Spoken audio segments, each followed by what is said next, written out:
Magiging mainit po ang Semana Santa, ha? Kaya kasama na natin ngayon si Chanel Dominguez mula sa Pag-asa. Chanel, good morning! Good morning po sa inyo, Sir Angel. Good morning din po sa mga tagapakinig po natin para sa ating weather update. Sa ngayon, wala pa rin naman tayong minomonitor na anumang bagyo or low pressure area sa loob at labas ng ating Philippine Area of Responsibility. Pero meron tayong frontal system na nakaka-apekto dito sa may dito po sa may extreme northern Luzon na magdadala ng maulap na papawirin na may mga pag-ulan dito sa Batanes, Apayao at dito na rin sa may Cagayan. Naasahan naman po natin yung pag-iral ng easterlies or yung mainit at malinsangan na hangin na nagagaling sa dagat Pasipiko dito po sa malaking bahagi ng ating bansa.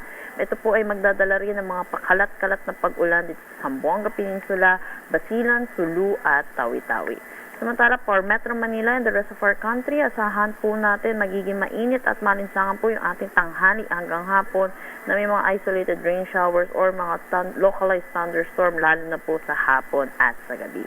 Yes po, tama po kayo, magiging mainit po yung ating Holy Week po dahil po sa pag-iral na itong easterlies, kaya asahan din po natin, maraming lugar din po natin na possible na magkaroon ng danger level po pagdating sa heat index. Para sa heat index natin forecast ngayong araw, dito sa Metro Manila ay naasahan natin 40 degrees Celsius at ang pinakamataas natin possible na maitala ay 43 degrees Celsius. Dito po ito sa may Sangli Point, Cavite City, Cavite, Puerto Princesa City, Palawan, Birac, Catanduanes, La Granja, La Carlota, Negros Occidental, pati na rin dito sa may Dumagas, Iloilo. Iba yung pag-iingat lang din po para sa ating mga kababayan dulot po nitong init na panahon. Kung maaari, stay indoors po, lalo na po sa tanghali hanggang hapon. Yan po muna latest dito sa Pag-asa Weather Forecasting Center. Chanel Dominguez po, magandang umaga. Chanel, may operation naman ang Pag-asa ngayong Holy Week. Ayos po, 24 hours po kami. Hindi kayo magbabakasyon, ha? Opo, hindi po kami magbabakasyon. Punta na lang sa Newban Beach. Magbanyo-banyo na lang muna.